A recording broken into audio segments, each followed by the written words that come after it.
Halo semuanya, selamat datang kembali di channel ini. Jumpa lagi dengan saya Vicky Himpong. Bagaimana kabar kalian semuanya? Aku berharap teman-teman semua selalu dalam keadaan yang sehat.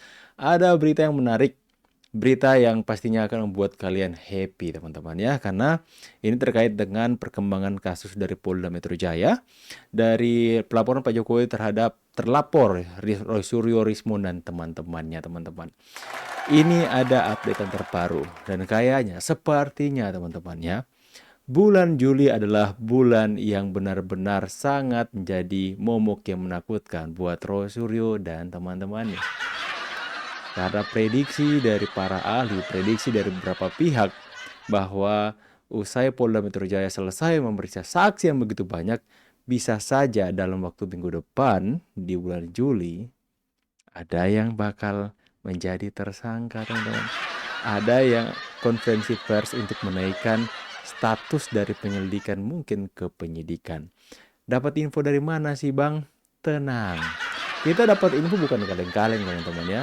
Ini kita dapat info salah satunya dari Pak Joshua M. Sinambela dalam sebuah postingan di kanal Facebook biasa teman-teman ya. Dan juga yang diinginkan oleh para netizen akhirnya akan segera terkabul.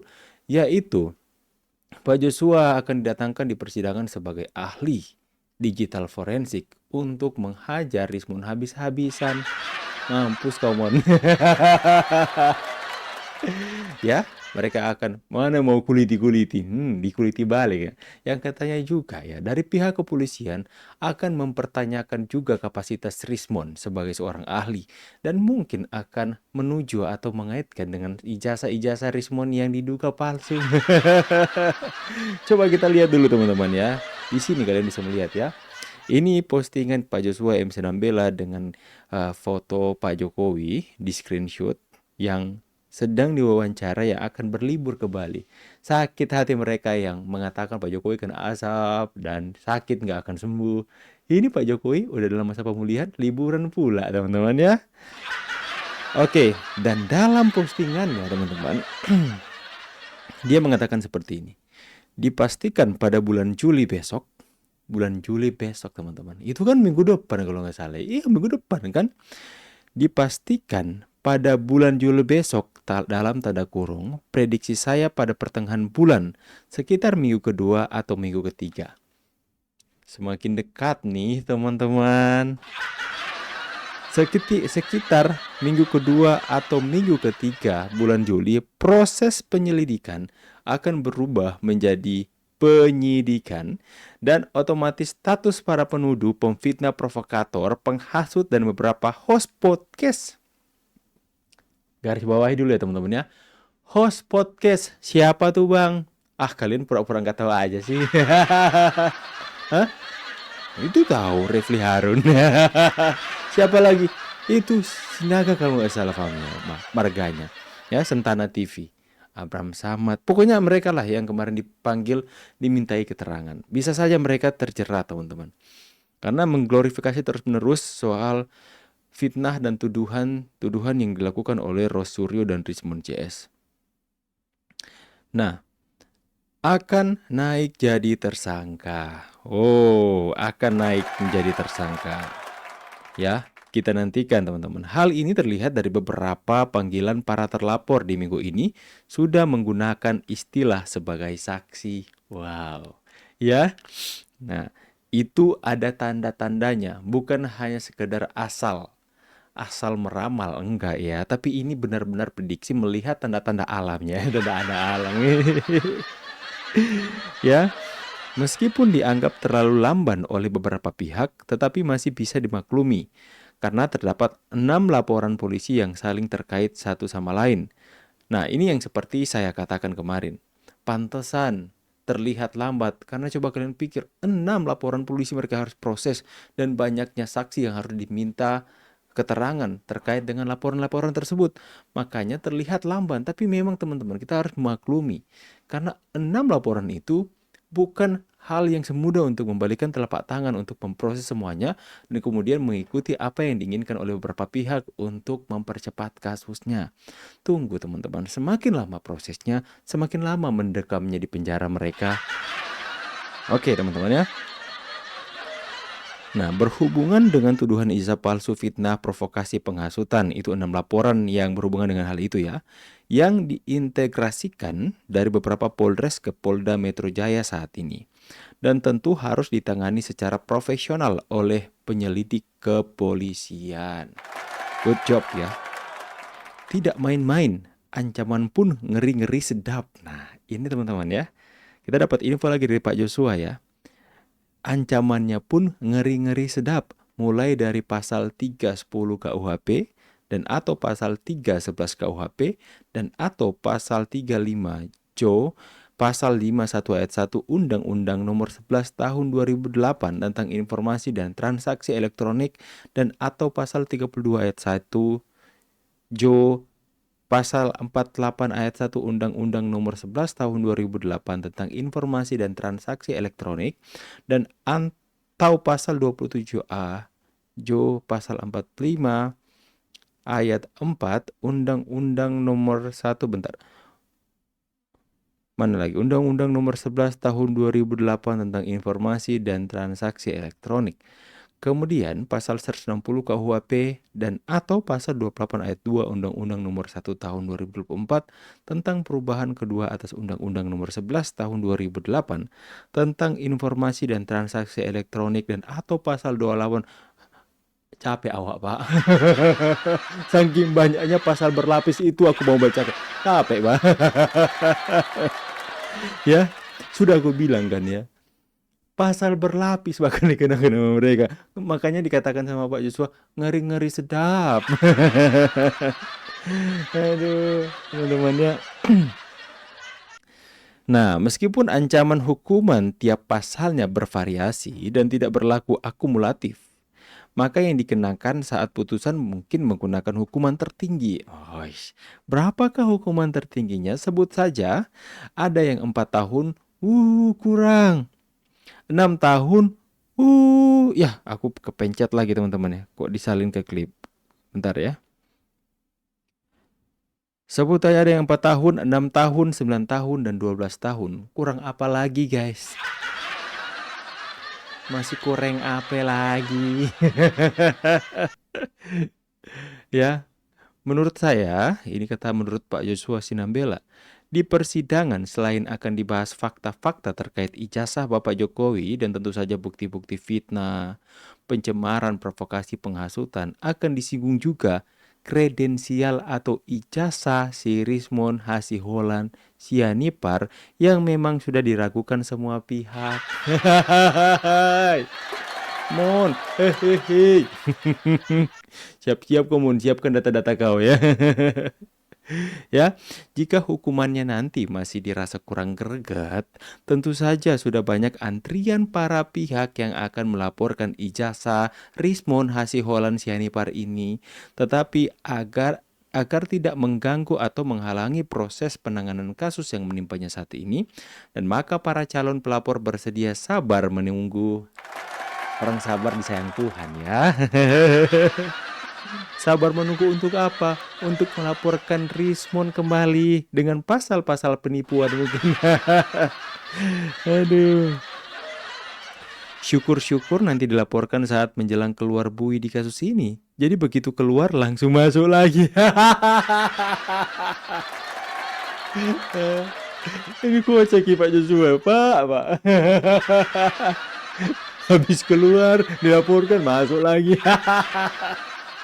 Aduh, mon. Kayaknya bulan Juli adalah bulan yang paling Anda takuti untuk datang ya. Bulan Juli ya. Bentar aku atur dulu ini ya supaya terlihat estetika apa ini. Gimana nih? Pak Joshua, Anda benar-benar mau bilang sadis tapi kami juga suka, senang ya. Udah capek-capek jalani hukuman ya. Menanti kebebasan ya. Misalnya ini kita berandai-andai ya. Menanti kebebasan, giliran udah mau bebas baru keluar dilapor lagi. Dilapor lagi, masuk lagi. Aduh, itulah ya. Karma. Itu baru bilang karma is real.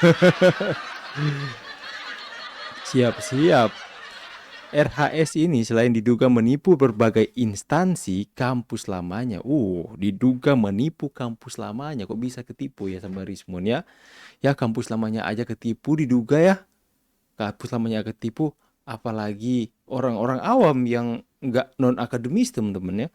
Gampang lah ketipu sama satu ini. Dan bisa dipastikan merugikan negara dengan sertifikat pendidik yang didapatkan dengan cara tidak benar. Ini gak bisa tidur si Rismon baca ini. Si Rismon gak bisa tidur, gelisah mondar mandir ya. Siap-siap aja kamu. Belum lagi keterangan palsu di beberapa persidangan, buku-bukunya dan kebohongan publik di podcast-podcast pengikut dan pemujanya yang mengaku memiliki title S2, S3 yang kami duga kuat bodong. Siap-siap. In my humble opinion, orang-orang semacam ini tentu saja memang pantas dibui lebih lama, mengingat tidak sadar kesalahannya dan masih tetap menghasut orang-orang meski sudah diingatkan dengan baik-baik. Orang-orang terdekatnya pun bisa disebut ikut menjerumuskan mereka, karena tetap mendukung kegiatan mereka yang sebenarnya sudah diketahui keliru sejak awal. Jangan-jangan emang sengaja dijerumuskan.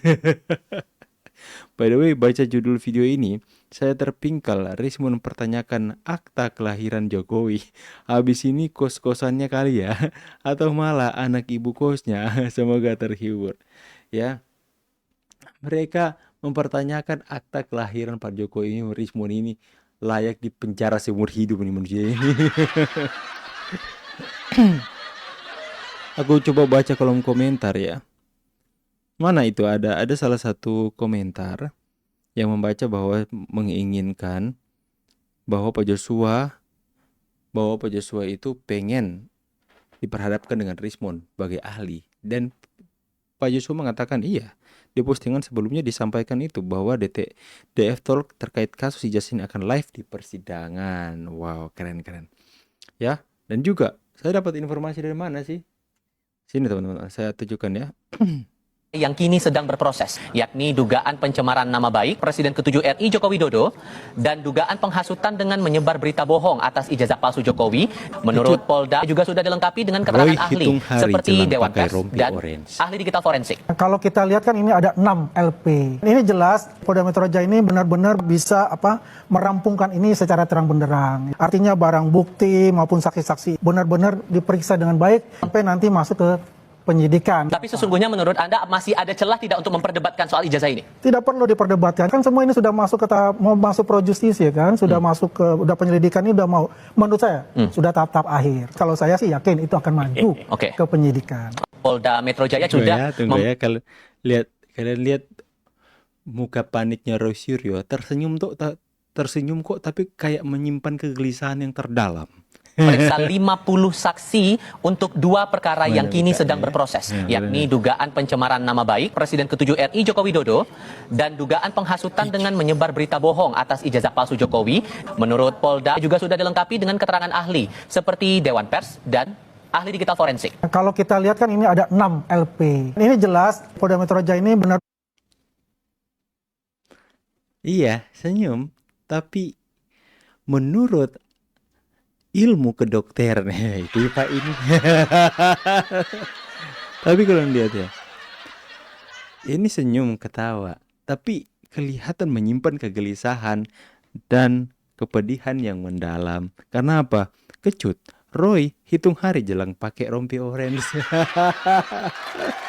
Ya, seperti yang saya rasakan bahwa ketika Polda Metro Jaya kemarin itu melakukan konferensi pers terkait dengan pemeriksaan saksi yang begitu banyak dan juga dalam menangani 6 laporan terhadap orang-orang ini dengan berbagai macam pasal, teman-teman, dengan 2 objek perkara, dan kemudian harus mengintegrasikan dari beberapa Polres dan kemudian disatukan.